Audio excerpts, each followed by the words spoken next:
Good afternoon. Welcome to 5 Reasons Not to Harm Your Loved Ones During Quarantine. Today is Monday, May 11th, and for those of you that don't know, I'm Lisa Kirsch Satawa. This is a series that we put together at the beginning of May, try to talk to people about different issues that are presenting themselves as we stay at home during this COVID-19 crisis. Each day we try to hit on a relevant topic as well as give you an update on the pandemic. So without further ado, today's topic is children in court. But first, the statistics. Gretchen Whitmer, our governor, that lady from Michigan, will be speaking today at 3:30 on the newest updates, as well as what businesses are opening or how things are changing in regards to the stay-at-home order. As of yesterday at 3 o'clock, there were 47,138 cases of COVID-19 in Michigan and 4,551 deaths. On the plus side, there are 22,686 people or cases that have recovered. And when they say recovered, that means that they have not had symptoms in over 30 days. The other news on the COVID front today is that instead of the Capitol Commission voting today to ban firearms from the Capitol, they instead have created a committee to study the impact of banning firearms at the Capitol and how to keep the public safe, as well as preserve individual rights to bear arms. So that is the COVID update. So children in court. What is a child as far as the court's concerned? Well, if you were being charged with a crime, if you were 17, you would be an adult. If you were under 17, you would be a child. If you were in a family law case or a custody situation and they were examining the best interest factors, if you're a child, your opinion counts, but not any more than any of the other 13 best interest factors if you are 13 or 14 years old, depending on your maturity. If you are posing in inappropriate pictures, then if you are under 18, you are considered a child, and that would be considered a child abusive material or child porn. And if you are testifying in court and you are under the age of probably about 3 or 4, I'm going to assume, then they're going to say that you're probably too young to testify in court, but there would be certainly an evaluation of your competency, which I'll explain what that means in a minute, to see if in fact someone as young as 3 or 4 could testify in court. So it kind of all depends how old a child is for a child in court purposes and what kind of proceeding it is. It's very, very rare for children to actually testify in a divorce trial. In a divorce trial, if the judge needs to hear from the children, it would come through one of several ways. The judge could appoint a guardian ad litem who would speak for the child's best interests after doing an independent investigation. The judge could appoint an attorney for the children who would express their desires and interests, or the judge can interview the children in chambers with a court reporter present, but no attorneys present, and talk and ask them questions. The children could also be interviewed by a representative, a family counselor at the front of the court, and that's how information could get to the judge to make a decision. So that's in the divorce setting. In a child protection proceeding, again, it's pretty rare that children would actually testify, but certainly if a parent is at risk of losing their children, either temporarily or permanently, they can call the children as witnesses if the state chooses not to. And then we are looking at a few different circumstances. The first one is how old is the child? Is the child reliable? And is the child competent? Reliability is when we look to see if what the child has to say is trustworthy. Is it the child's real experiences that they're testifying to, or something they just believe happened to them? This is all related to the development of the frontal lobe of the brain. And as we know, it really isn't fully developed in boys until they're well in their 20s. In girls, it's kind of their late teens. So if you have a child under the age of 7, some argue it would be under 6, you may have this issue of the child being confused as to the source of their information. They believe it's true. They can say they know the difference between truth and a lie, but is it really true, or is it something they believe is true because someone told them? Great example. You want to hear a child go on and on and on with tons of details about something they couldn't possibly remember. Ask them to tell you about the day that they were born. You will get vivid detail, and there's no way they have firsthand knowledge of that. That is all from looking at pictures or talking to their parents or hearing things about it. So that's just one example. Another possibility in a child protection proceeding of what might happen so that the child doesn't have to testify is that the prosecutor may attempt to, and this can happen in a criminal proceeding as well if the child is under 13, the prosecutor may attempt to bring in the hearsay statements of the child. That means it's statements that the child made to someone else, and to allow that grown-up to come and testify instead of the child.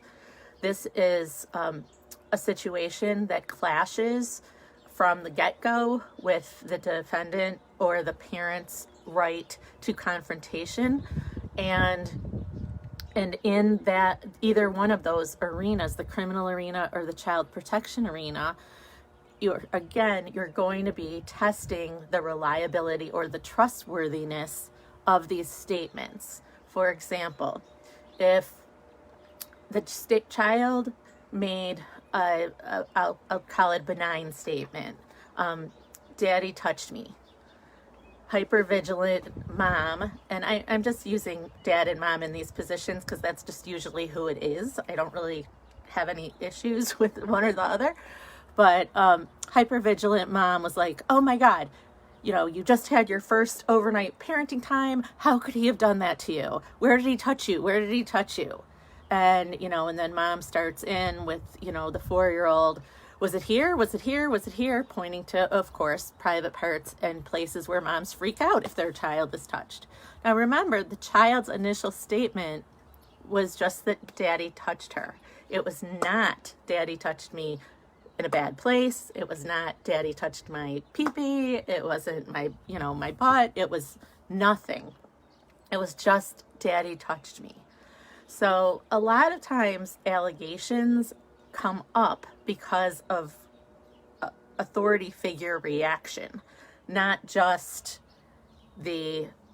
what the words were that were said.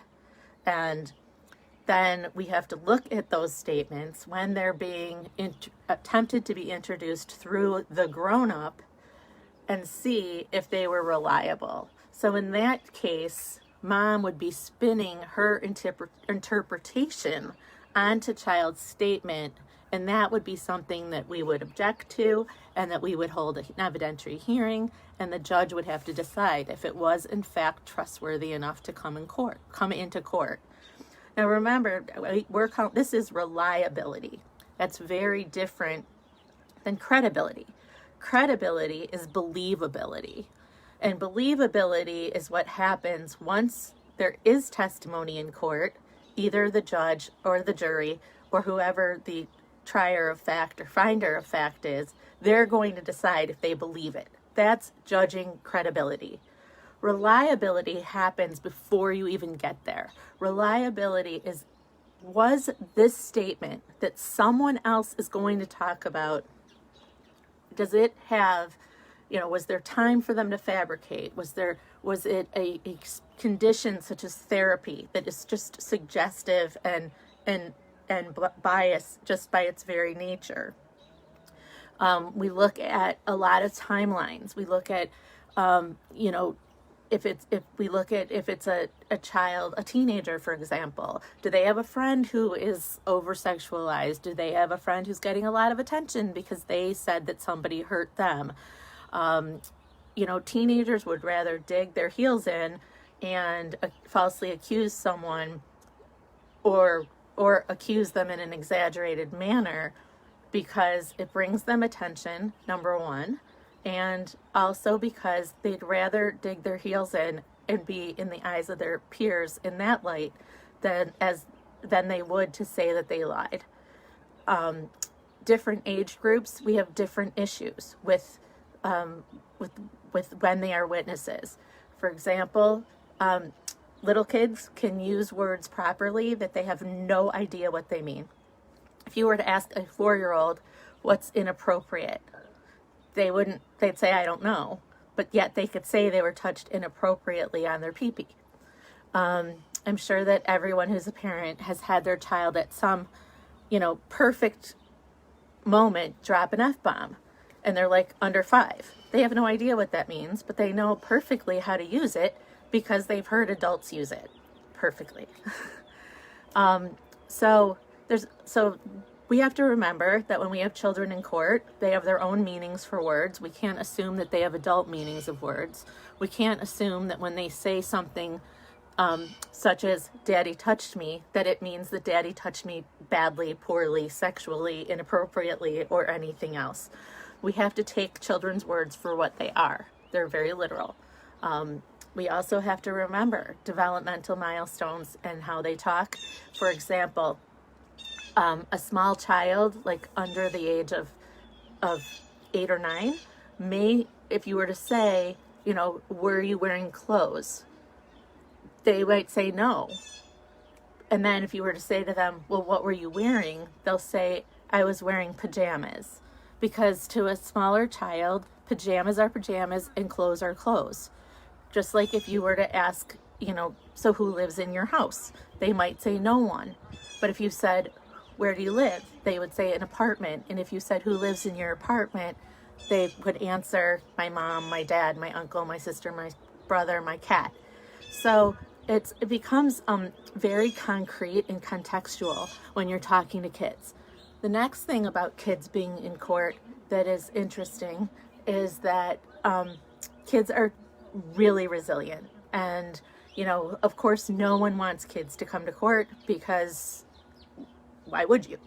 But there are a lot of studies out there that say that if kids do have to testify, if kids do have to talk to a judge, with safeguards or without, and we'll talk about what the safeguards can be in a minute, that they are extremely resilient and that they, in most cases, they come into court before they testify, they sit in the chair, they meet the judge, they see the courtroom, they understand whether it's a microphone that's going to magnify or not, if it's just going to record, and they are extremely resilient. So that is another thing to keep in mind. What are the safeguards that kids can have if they come to court? Well, if they need them, which is always an issue of contention, is what is the threshold if a child needs safeguards to come to court in the first place? There's the dog, which is usually available in most Michigan courthouses now that can come and sit next to the child or can just be in the back of the courtroom with the handler.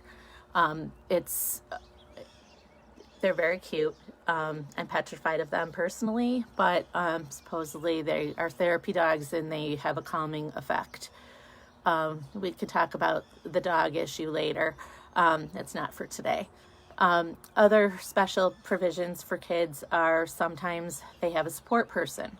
The support person could be anyone from a victim advocate from the prosecutor's office to a relative or to anyone that this child might look up to be calmer or more relaxed in the courtroom. There's debate over whether or not it's appropriate for it to be a parent or a sibling if they're witnesses in the case. Most courts will find that that's not an appropriate support person. Other safeguards that can be put in place, and these happen very, very, very, very rarely, because they do come right in the face of the Confrontation Clause of the Constitution. And that would be if the child were to testify in another room and the testimony would come through into the courtroom by closed circuit TV. And another possibility is that they would put a screen between the child and the accused or the parents if it was a divorce or child protection proceeding. So as I said, those are very, very drastic measures, and so those do not happen really ever anymore.